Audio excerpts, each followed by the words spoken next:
Hello and welcome to the Ospreys Eyrie podcast. I'm Jamie, and joining me for this one is Nick and Zach. Hello, gents. How are we? Hi, Gareth. Thanks very much. Nice to see you again, Zach. Evening, gents. Cheers for having me on again. It's fun to be here. No problem. Now, just before we continue, let's just get this out of the way now. So, for listeners of rap who may be familiar with me, or even Dragon Slayer, some of you might listen to that. You'll know that I am a Dragon supporter.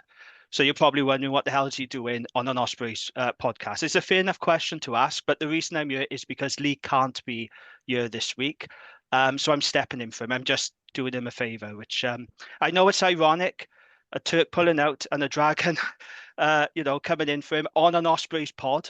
It's I know it's a bit weird, but I'm just here to help out. That's all. But what I will say, and I'm genuine about this, Ospreys probably are my second favourite Welsh team.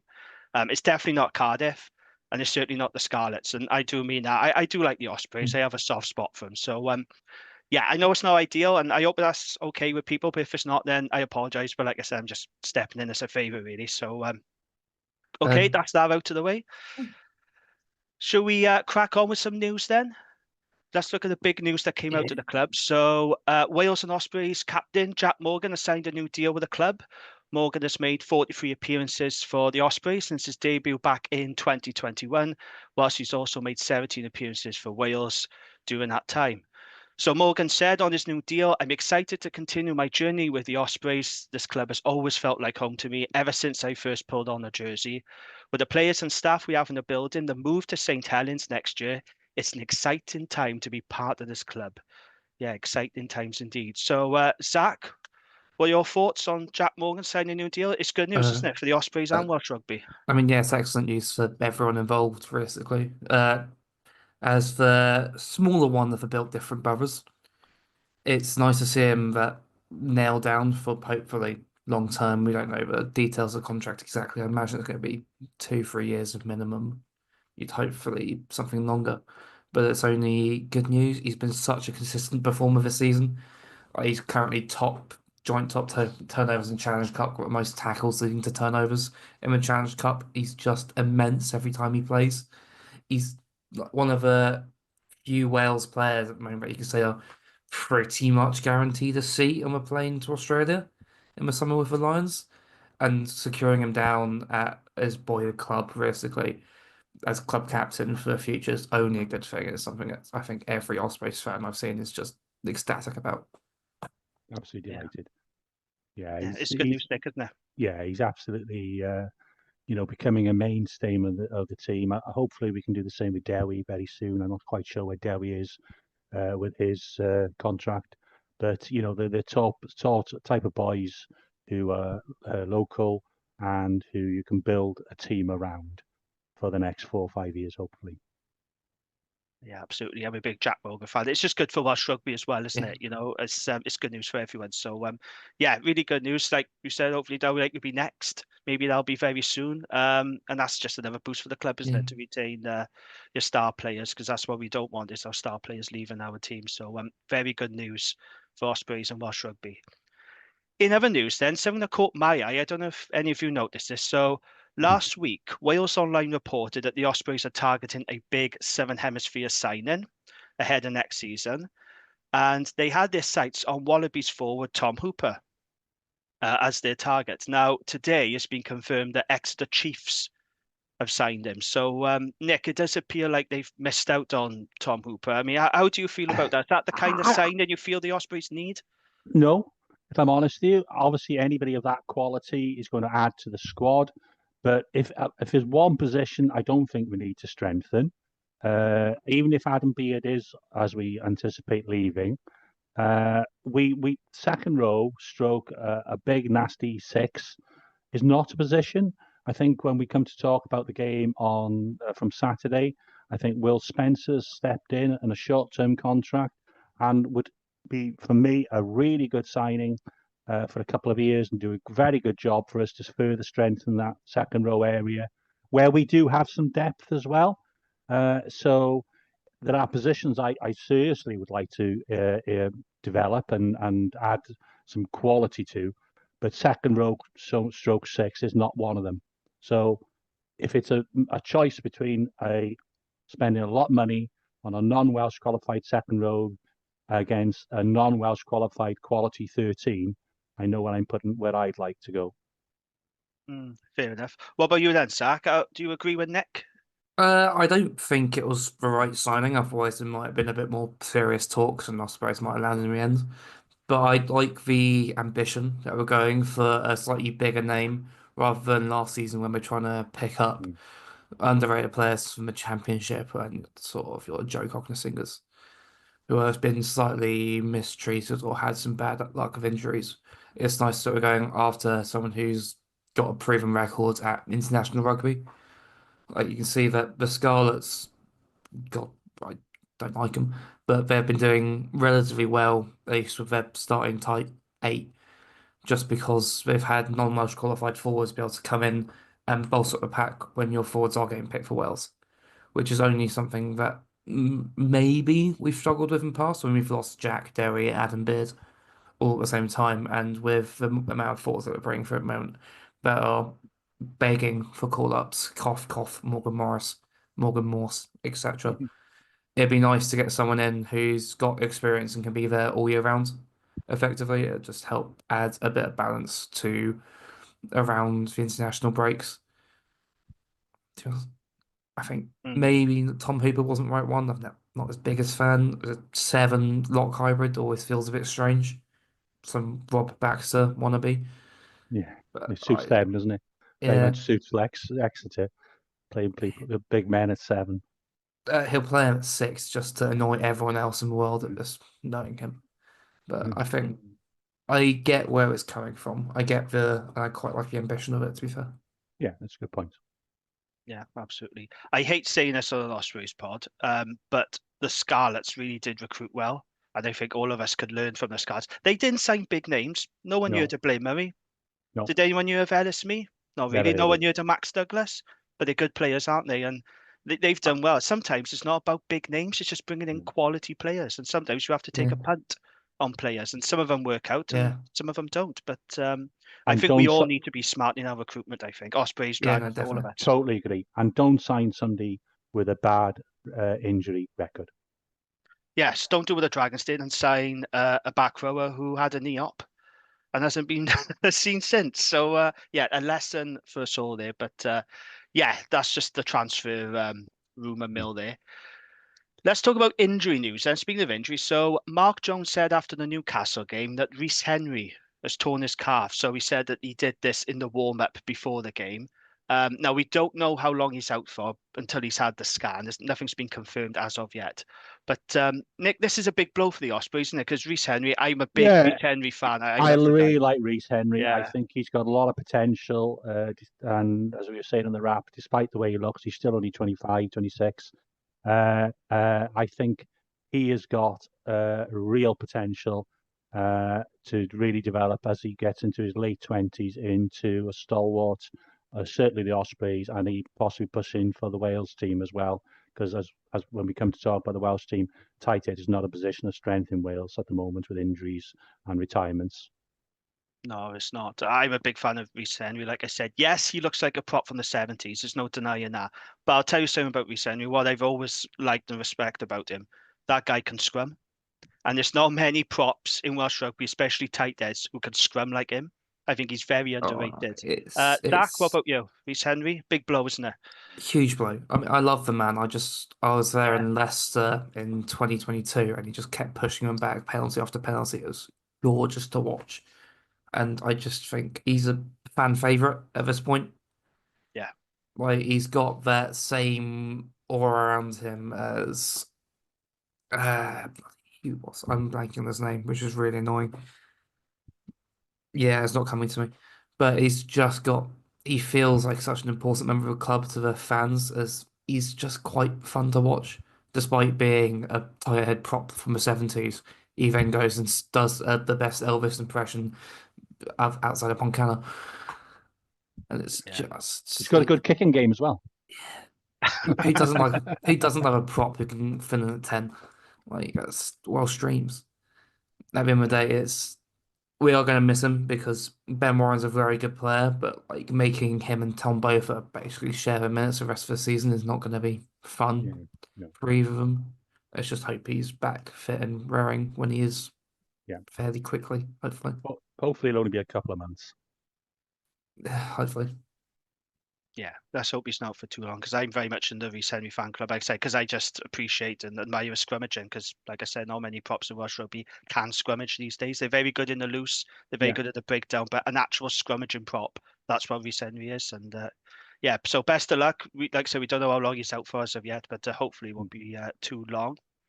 And then in other news then, the Ospreys under-18s, they kick-started a rag campaign with a 32-17 win over the Dragons. So that's a good start for them. Next up for the under-18s, they were home to RGC at Dunraven Brewery Field in Bridgend. That's going to be on the 26th of January, kick-off at 2:30 p.m. So tickets are available on the gate and Osprey season members can get in for free. So yeah, if you're around on the 26th of Jan and you're an Ospreys season ticket holder, get down there for free and yeah, support the boys. So that's the news done. Let's look back on what happened on Saturday night. So Ospreys welcome Newcastle to the Swansea.com stadium and they ran out comfortable 35-15 winners. 2 tries from Jack Walsh and further scores from Sam Parry, Daniel Cassander and Kieran Hardy sealed the win. Dan Edwards, of course, was named player of the match. Another excellent performance from the young fly-half. So that result, combined with Poe's win over the Dragons on Sunday, meant that the Ospreys have now qualified for the last 16. So they're through. They're happy now. Zach, what was your thoughts on that performance on Saturday night? You must be pretty chuffed with the result. It was good. It was perfect in that is what we needed to keep momentum going. Maybe not quite an 80-minute performance. Maybe didn't turn on for the first 10 minutes against quite an inexperienced Newcastle side, it must be said.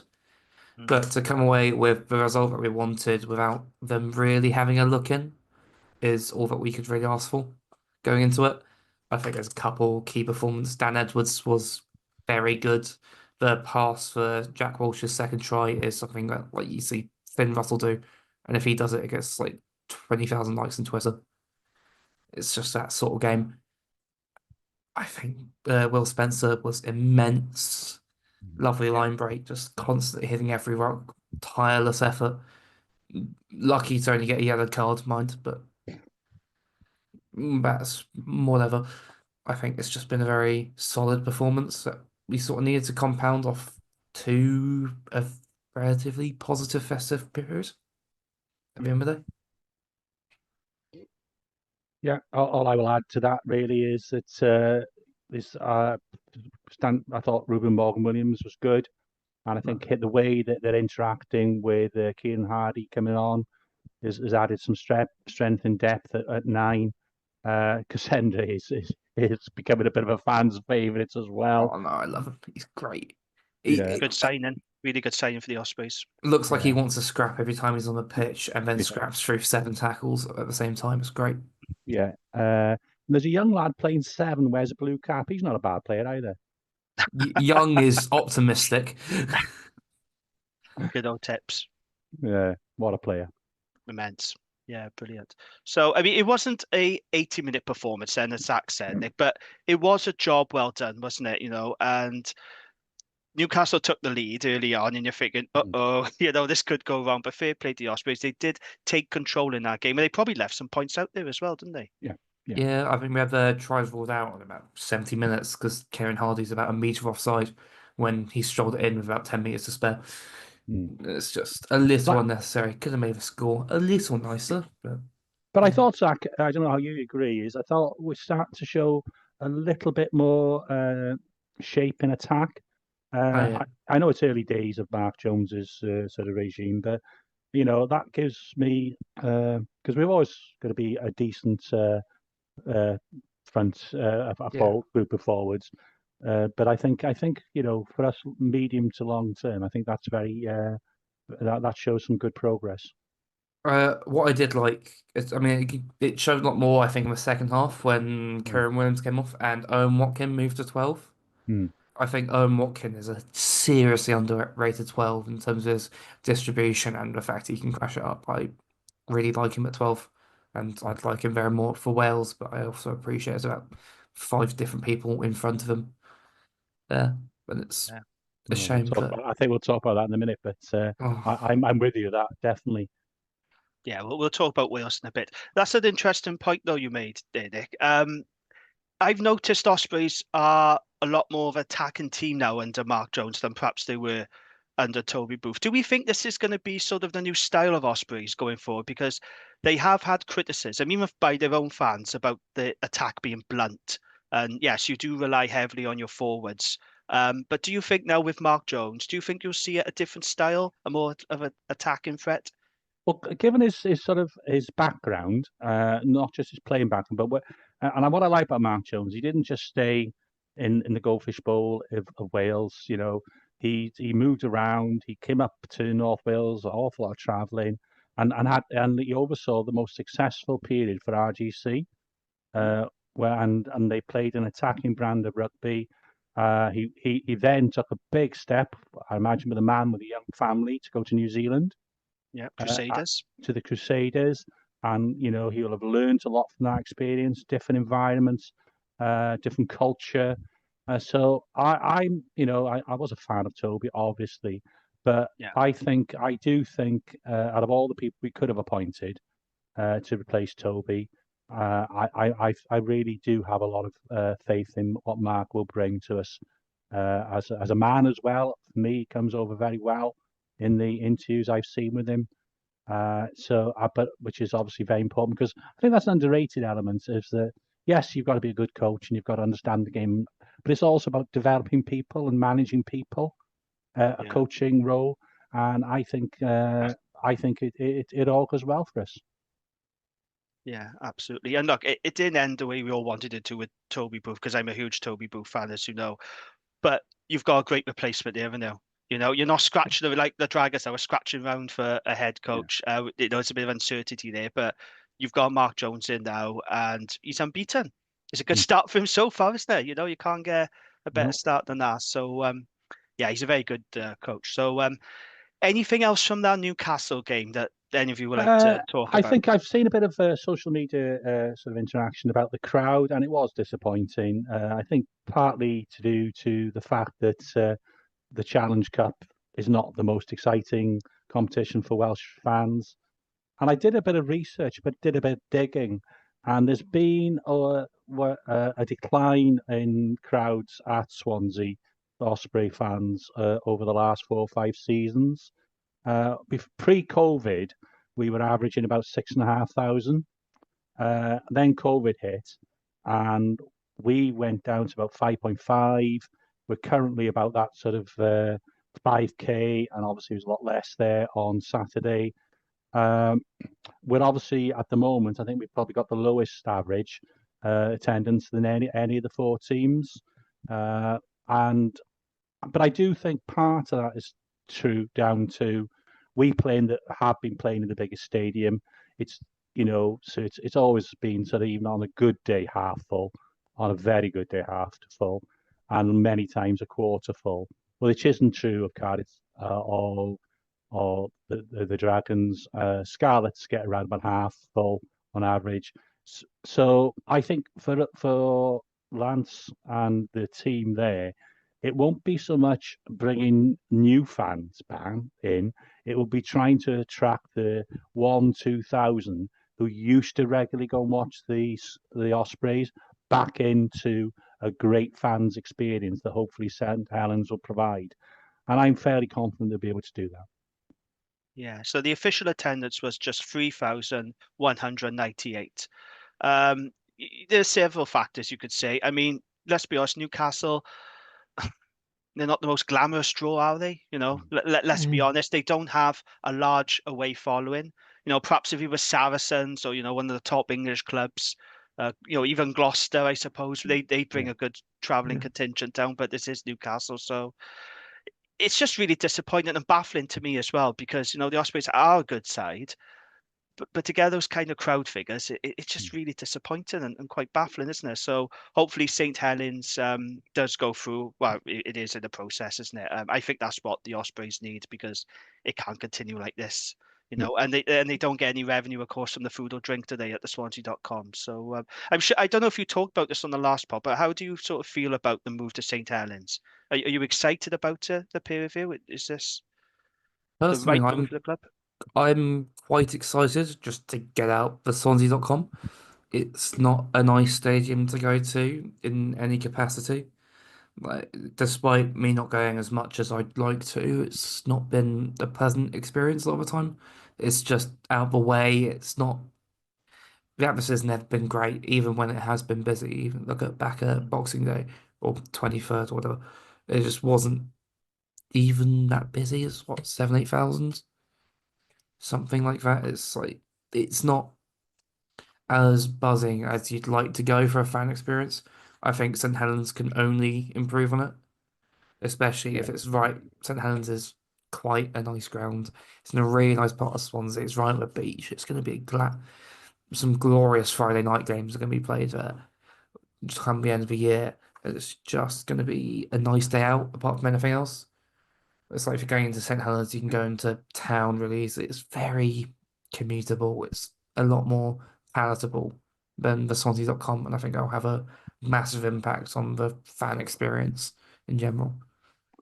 Yeah, Yeah, and absolutely. when I was down in Swansea, I was a season ticket holder for 4 years when we were playing at, well, in my area, the Liberty. And even then, as you know, I'd had better experiences when I've gone to watch them away, where there's been lots of Osprey fans. Went to watch a couple of games at St. Helens. It's a historic ground, very historic ground, Yeah. fantastic situated on Mumbles Road there on the beach.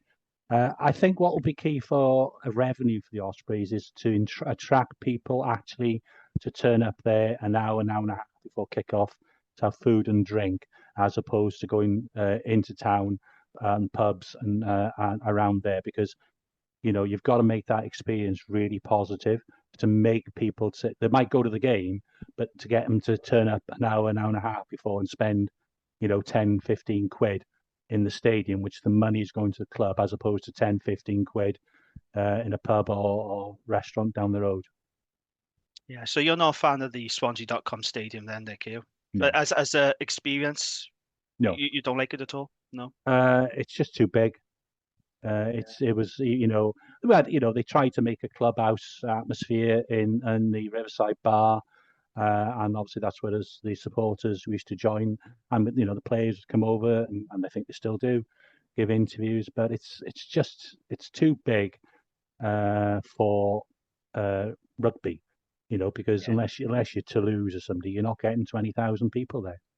No, it's a football ground, isn't it? Yeah. That's what it is. It's a football ground. What I will say, for what it's worth, I actually prefer the Swansea.com stadium to Park Scarlets as a away fan. I really don't like Park Scarlets at all. I do actually prefer the Swansea.com, but you are right. It's a fine stadium. I got no problem with it. The Nothing wrong. facilities are really good. Like they're much better than what you get at Ronnie Parade, for example, or even Cardiff Arms Park. It's just too big for regional Yeah. rugby now. Yeah. That's the problem, isn't it? And I think, I'm old, but, I don't have this romantic view of the rugby in the 70s and 80s when I started watching rugby. Okay, you'd get Ebbw Vale home to Swansea on Boxing Day and there'd be 6,000 there. But there was also plenty of times where Bridgend were home to Aberavon, perhaps in January, and there'd be 4,000 there as well. So this Yeah. idea that you had crowds of 20,000 plus in the 70s and 80s every week is rubbish. It's just romanticism, isn't it? Let's be honest. Yeah, it's rose tinted glasses and all that nostalgia, but the game has changed and times have changed and people's viewing habits have changed as well, haven't they? So Yeah. yeah, so that's that then. So Ospreys are through to the last 16. We'll talk about the pole game in a bit, but it's a job done. Right, let's talk about Wales then. So the Wales Six Nations squad that was announced this week. Jack Morgan was named as Wales captain, of course. Good choice. No one else really in contention, I don't think, was there.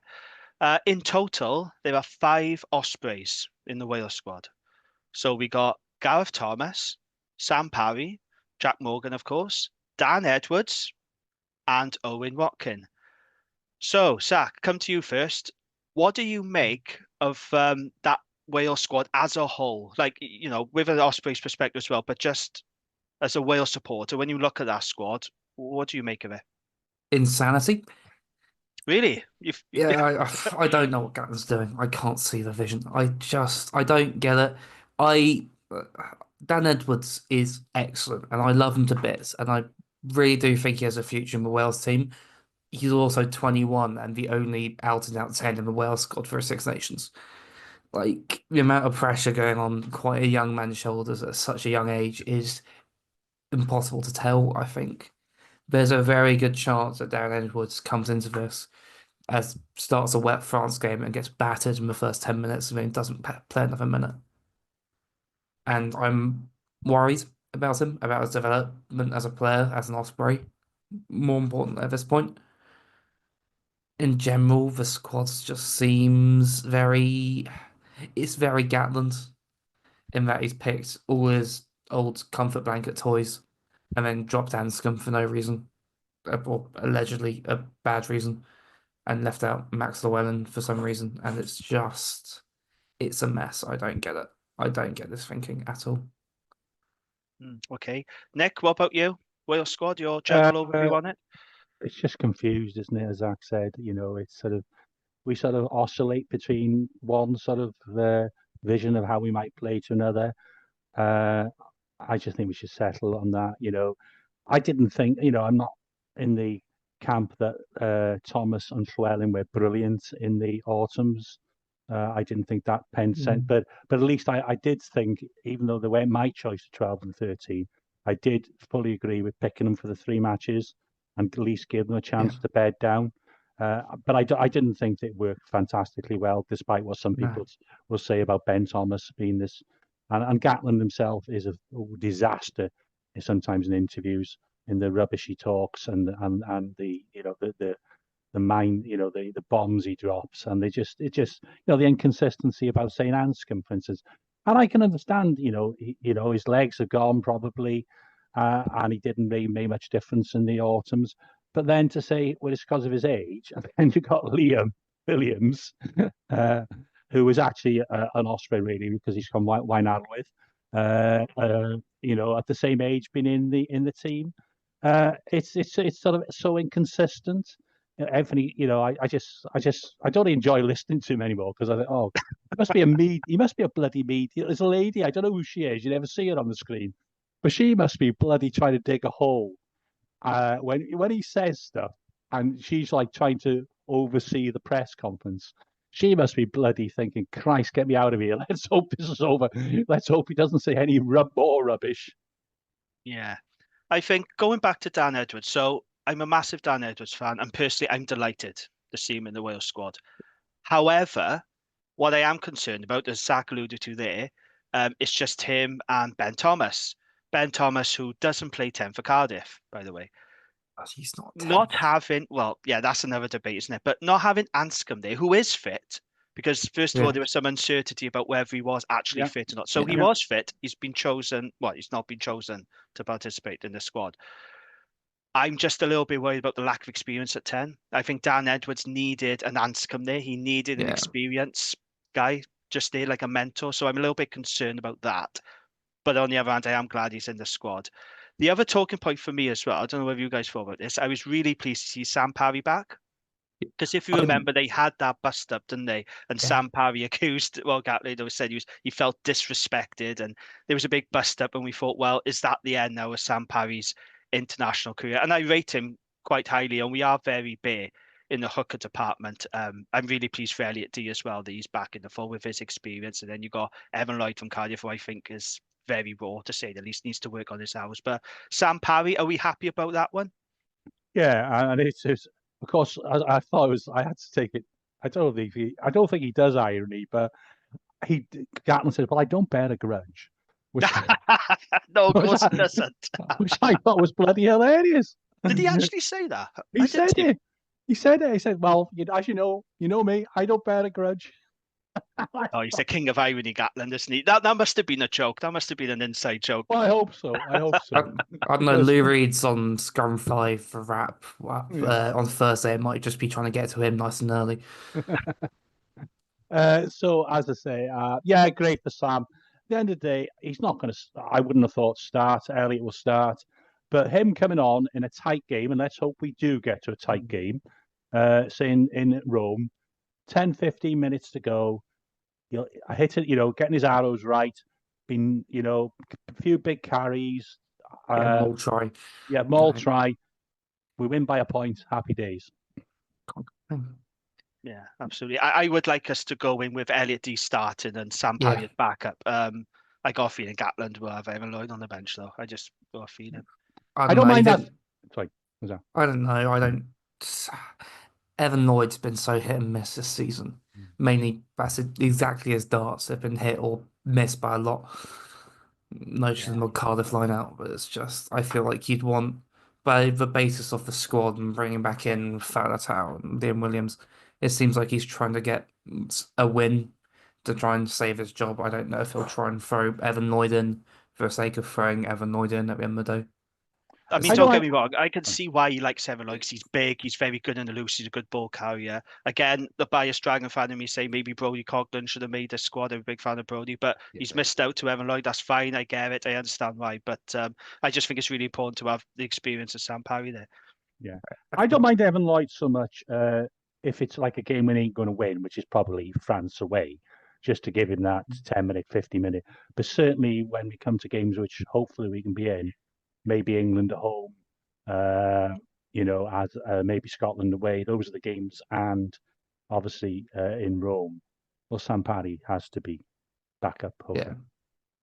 Yeah, absolutely. I personally think it's a good thing actually that he's brought back Tupi Fato, Liam Williams, Elliot D, and these guys because they are experienced quality players. Josh Adams as well. He's been in great form for Cardiff. Fair play.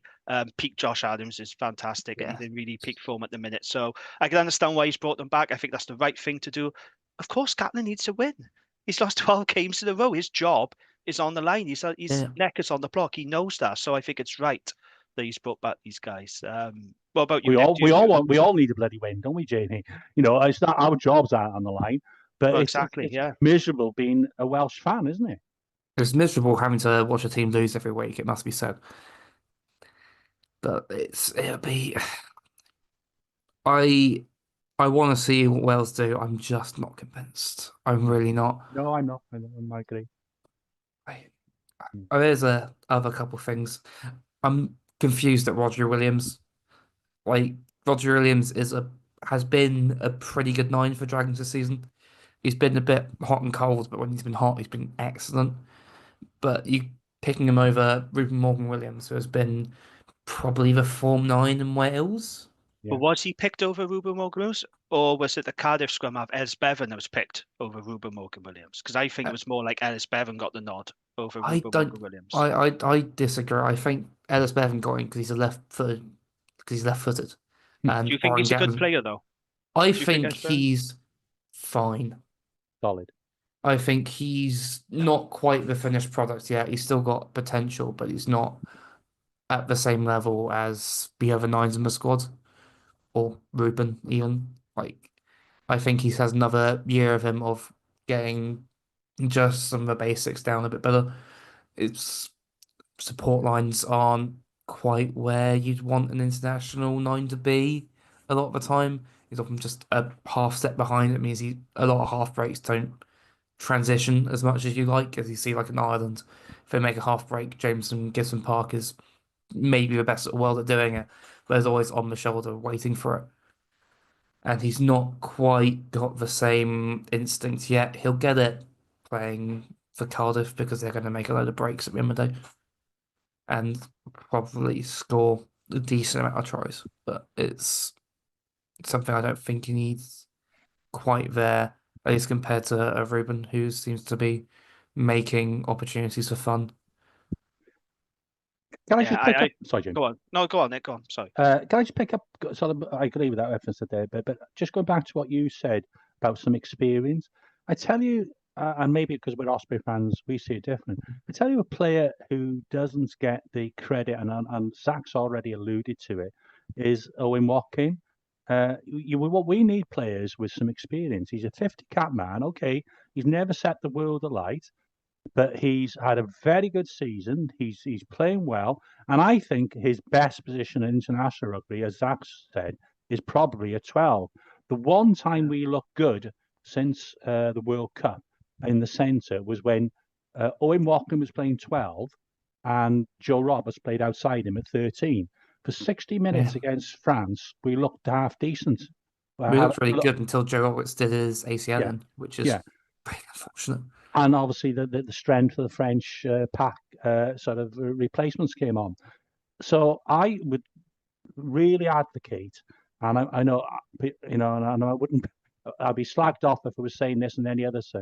I would really advocate a 12-13 that played against France again, with Owen playing at 12, because he's big enough, he's got enough distribution, he's a fantastic defender.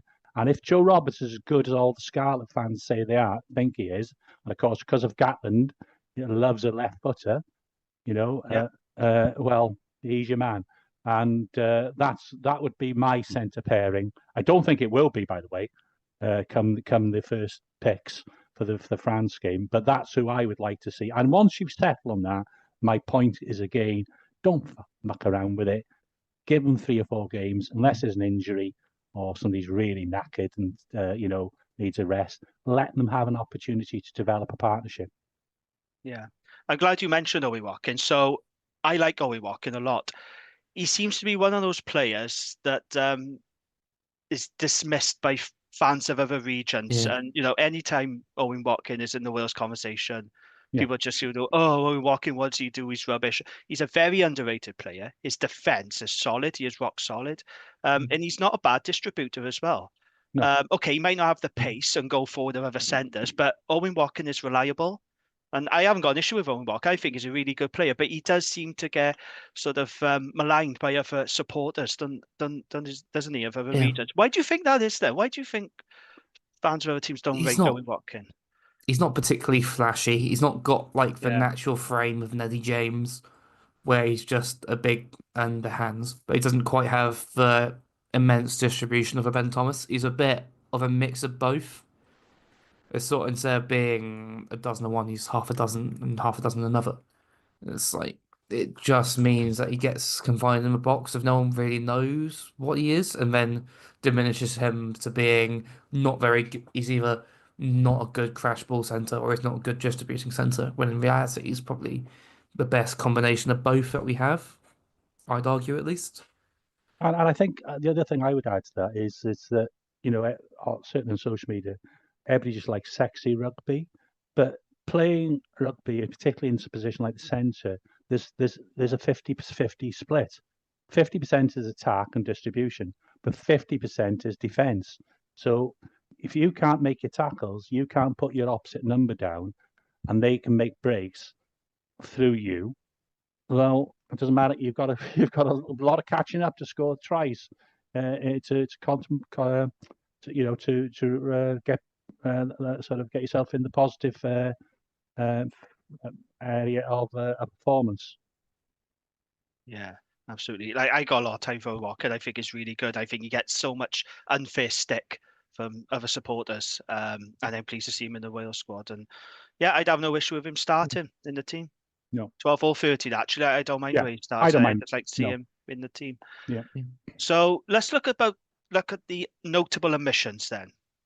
So Rhys Davis wasn't included. James Fender could be an argument for him. He's a massive guy. Ruben Morgan-Williams, we talked about. Yes, he should be in the squad. I agree. I would have liked Rodri staying at the Dragons, actually, because we got 2 games during the Six Nations period. We could have really done with him. But, fair play to him. I love Rodri, so I'm glad he's involved. And then Morgan Morris. Now, I don't know about you guys, but it was the first time I noticed in a little while where a Wales squad was announced and nobody was saying, where's Morgan Morris? Do you think now supporters have just sort of accepted that he's never going to get a fair crack with Wales? I think it's a mix of that and the fact that out of the back row options that Gatland has picked, who are you dropping?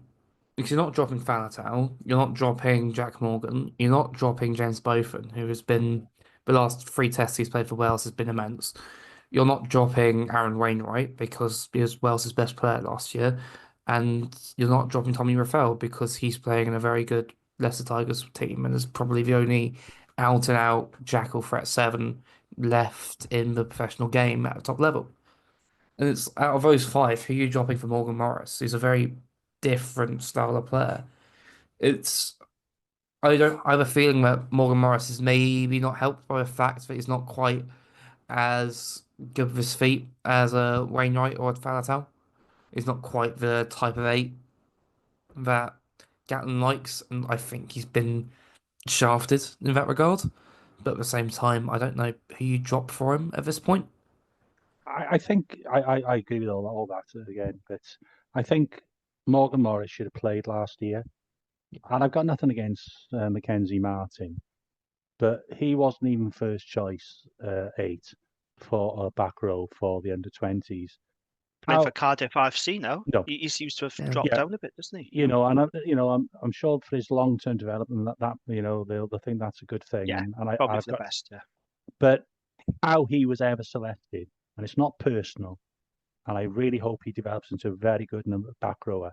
But how he was selected last year about somebody who was, doing it week in, week out in the URC was ridiculous. And I didn't agree. I obviously our great hope, and I really really rate his Morgan Morse, but no way is he ready for an international rugby No after. chance. He's still eligible for the 20s. I think he's only 20 this month. So, but I just think, I think Morris is, unless of course we have a change in regime and Mr. Gatlin goes back to drinking wine on the beach in New Zealand, then maybe Morgan Morris might have a chance again. But otherwise, no, he's got no chance of playing for Wales. And then the other notable omissions, not Ospreys related, well, some of them are Ospreys. Cam Winnett and Rio Dyer, who were ever present for Wales over the past year or so, they're not selected. No Johnny Williams, Max Llewellyn, who we talked about. That was a shock. I did not see that one come in. He didn't touch the ball against South Africa. That was Gatland's reasoning. But I mean, he must have. He didn't even get the ball at all. And when we did have the ball, we were kicking it away, and it was against South Africa. So flimsy excuse from Gatland there, wasn't it? I think. It's unfortunate for him that it's about excuse from Gatland, but I think it says more about the game plan we were trying to install on South Africa of a very physical and defense-oriented game plan against the most physical team in the world who've recently got a very new sexy attack coach. But it's not fair. To be fair, Max Owen didn't. I think you said earlier, he didn't really nail down that 13 spot. He wasn't lighting it up as such. I also think he's been so good for Gloucester this season. Leaving out is insane. He's just asking for his critics to come at him at this point. I have a theory. Top try scorer. Yeah. Max Llewellyn. I have a theory. I didn't want to get in an argument on the other nights with Harley, but I do have a theory about Cam Winnett. Go on then. See if I agree with you. I just think he hasn't got that extra yard of pace. He hasn't. He can make half breaks, and he's not a big man, that's not his fault. So he hasn't got the power to drive through somebody, and you just think, oh, he's on the outside, and he never quite gets on the outside. He's good in the air. Obviously, he's not the biggest man again, but he's very brave. His defense is not the best. That try that Australia scored was where he was sort of not really. He should have just smashed into the Australian. If he'd have knocked him over or gone round him, fair enough. But just standing off him, and even when you see a break against Cardiff, I don't have much confidence in him as the last line of defence, knocking that man down.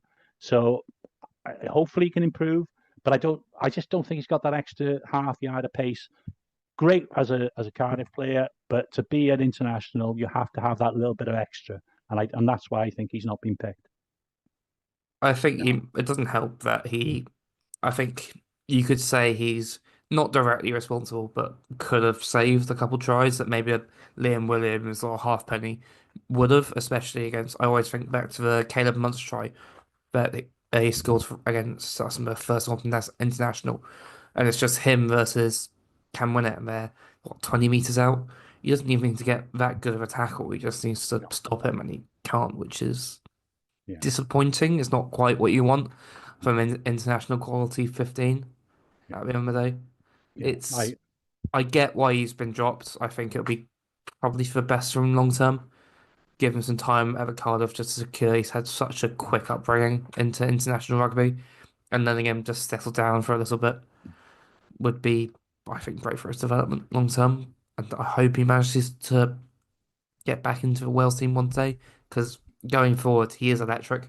He is like a mini Villy LaRue, and Oh, it's he's got just good hands. He knows where to hit a line.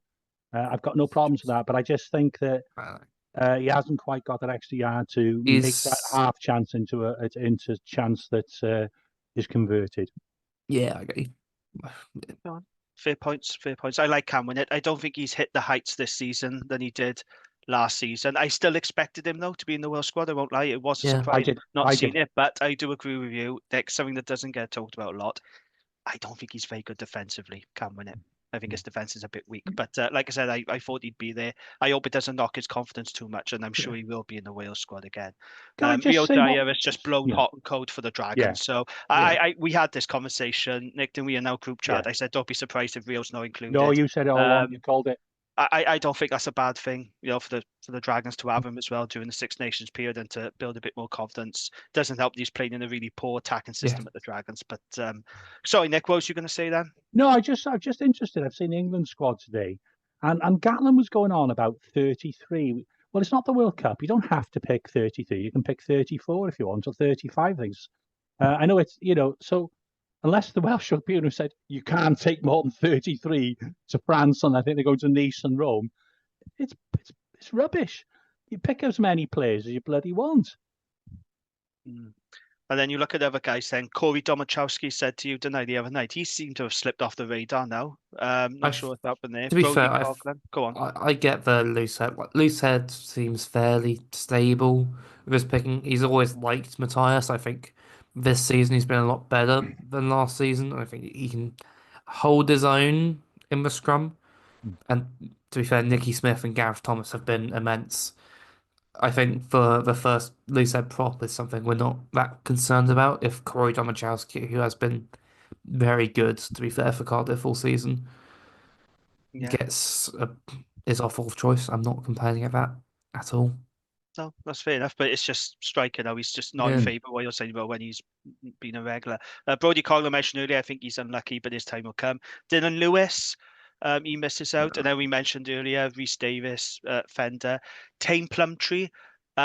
I don't know what you guys think of Tame Plumtree. So I think he's a tidy player. I just wish he stopped giving away thick penalties. And I think that's probably the reason why he's not in this Wales squad. Is maybe Gatland's looked at this discipline and said, no, we can't be having that because the amount of penalties he gives away for the Scarlets is insane. But I like he, him. He's a decent yeah, player. he's a very good player. He just needs time to mature at the end of the day.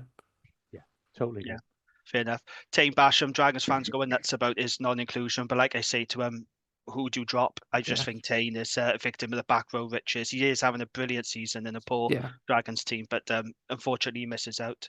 If Tame Uh, Basham was English, he'd probably go to the England squad. If he was Irish, he'd be in the Ireland squad, sort of thing. yeah. Unfortunately, Wales just have a back row depth, and they have done ever since Warburton sort of came onto the scene in 2011.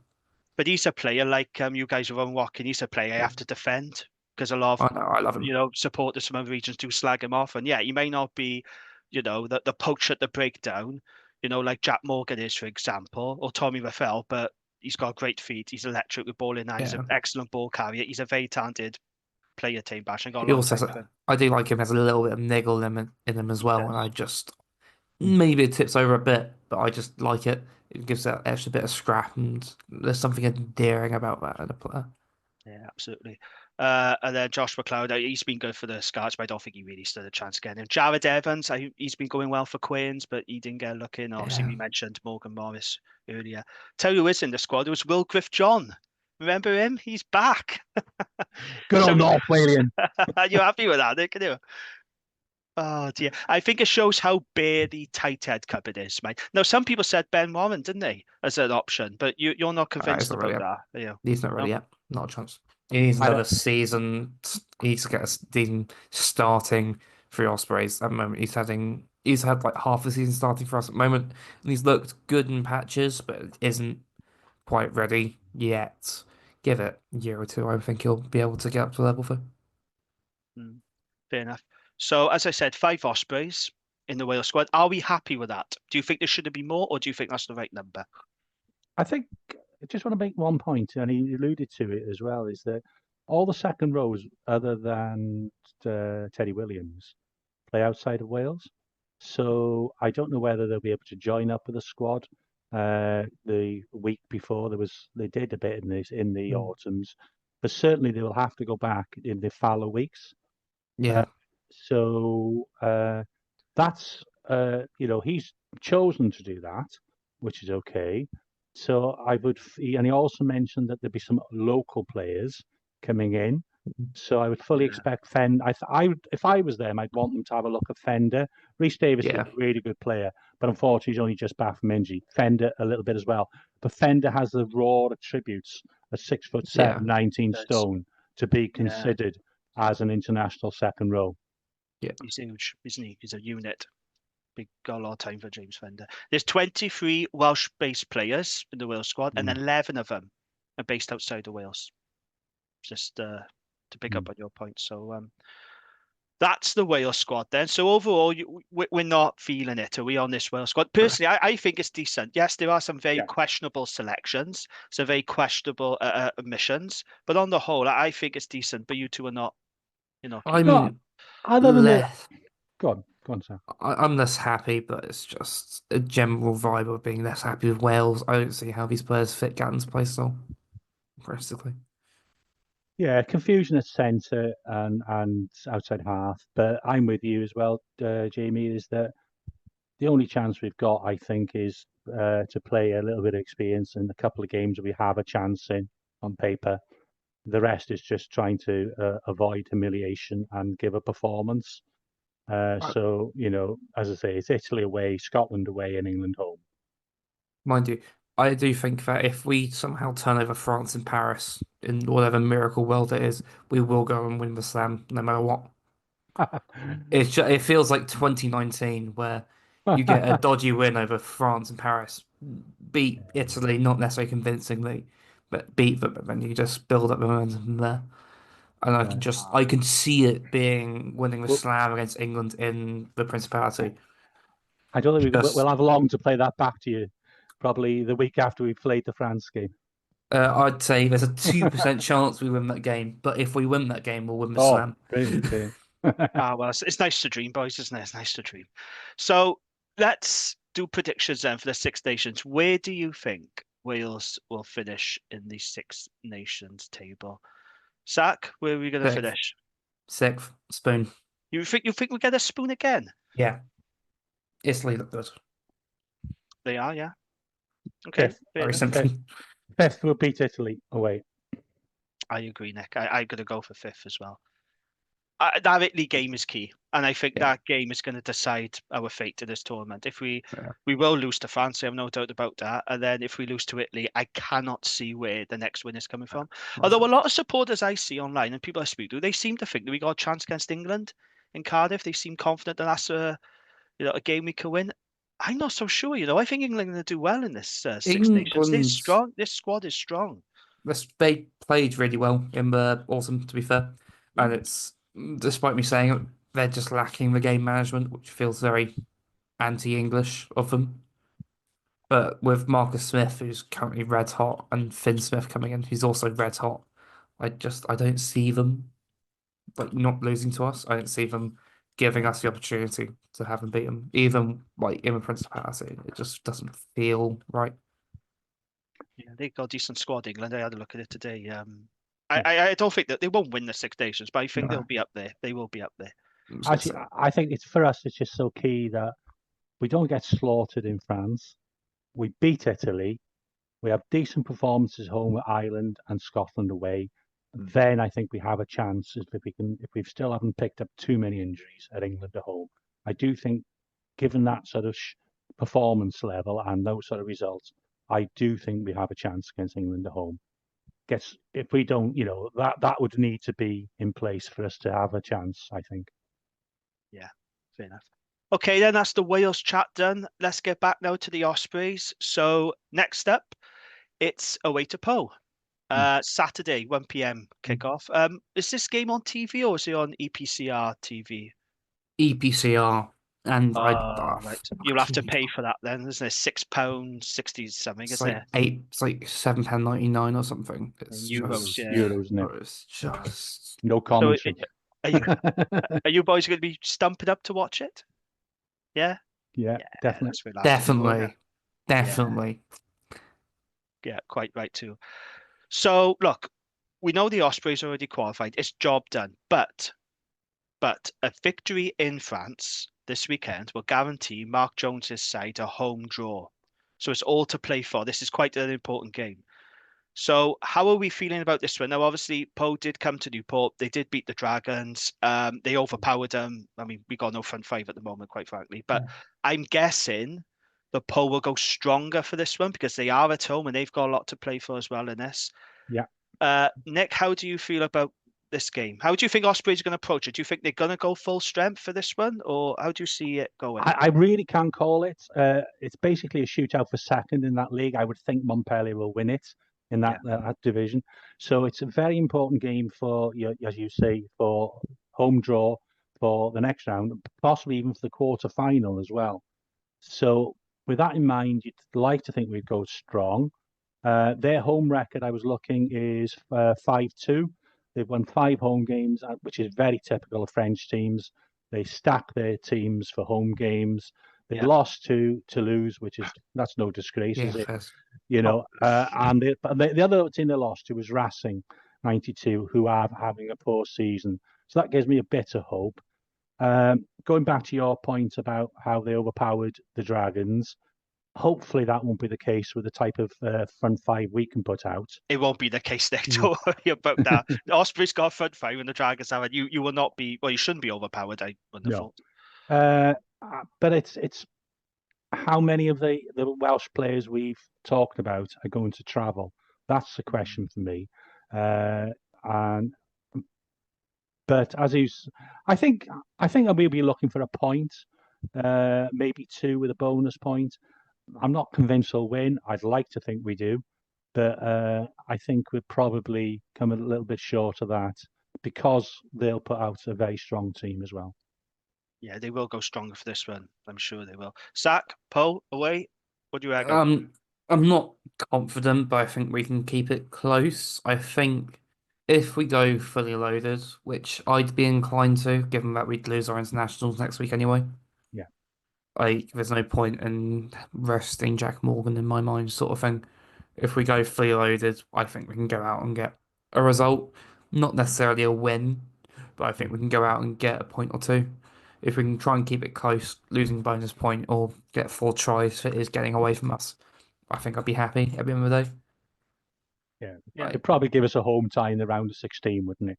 We got I think odds are if it's 1 point, it'd be probably go to the lowest ranked team at the Challenge Cup, home team.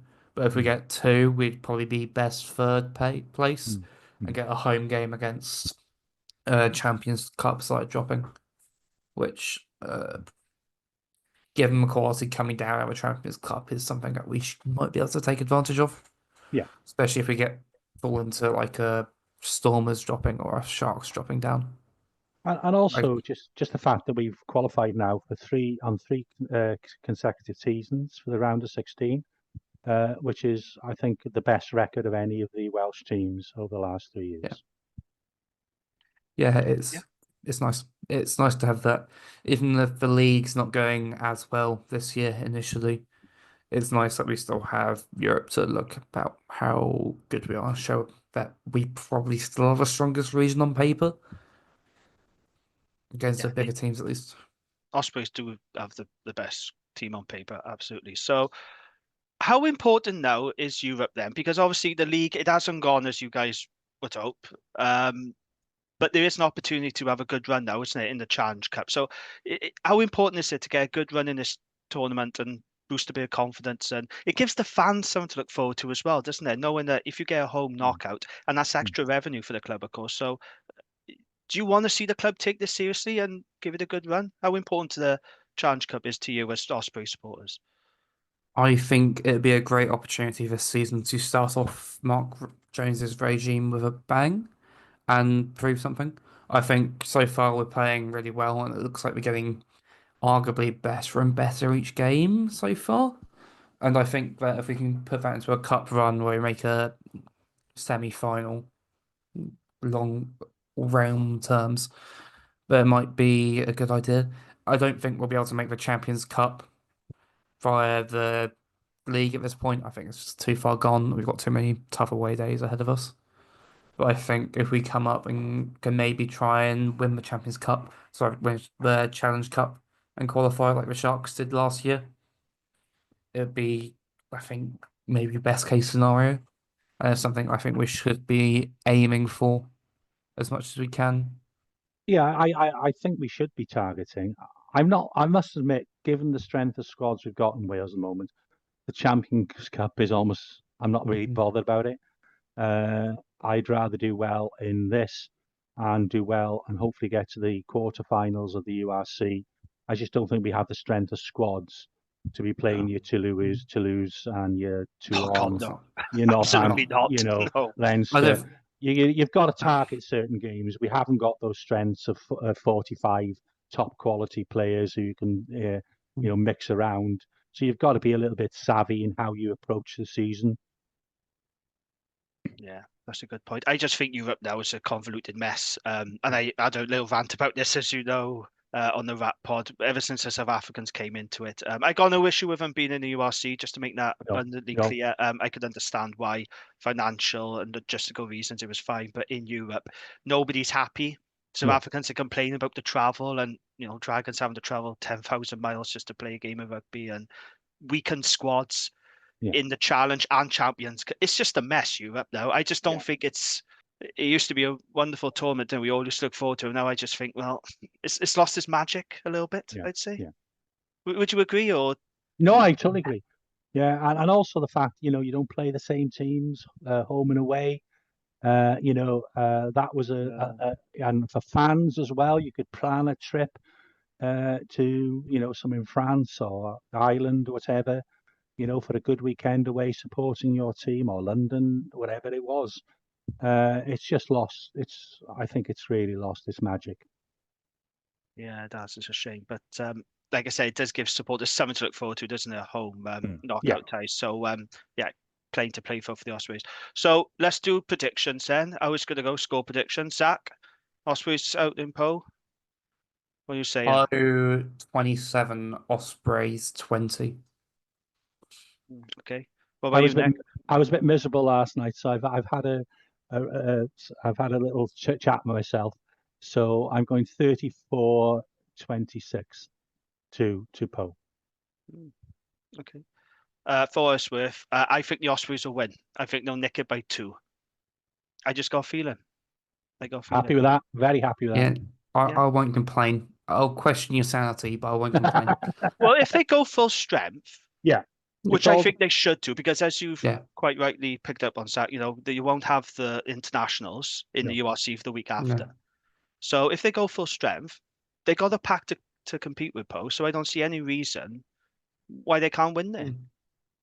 They are beatable out there, Poe. It's never easy to win in France, mind. Let's be honest. It doesn't matter whether it's a bottom of the table club or top of the top 14. It's a very hard place to go, like to get a result. But I think the Ospreys are capable of it. I really do. They got a good squad. If they go there fully loaded, I can see them doing it. I can see them nicking it by a couple of points. But we shall see. But the good news is at least you've already qualified, so you're not going to be on tenterhooks, are you? It's not like Cardiff have to win, then they Dragons have to win, Scarlets have to win, which I'm sure they will. But you guys are safe in the knowledge that you're already through. So there is that, isn't it? You haven't got that worry. Okay, I think we will leave it there for this week. Nick, Zach, thank you very much for joining me, and best of luck to the Ospreys this weekend. The pod will be back next week. Lee should be back next week, but until then, take care and goodbye. Good night. Thank you. Niall.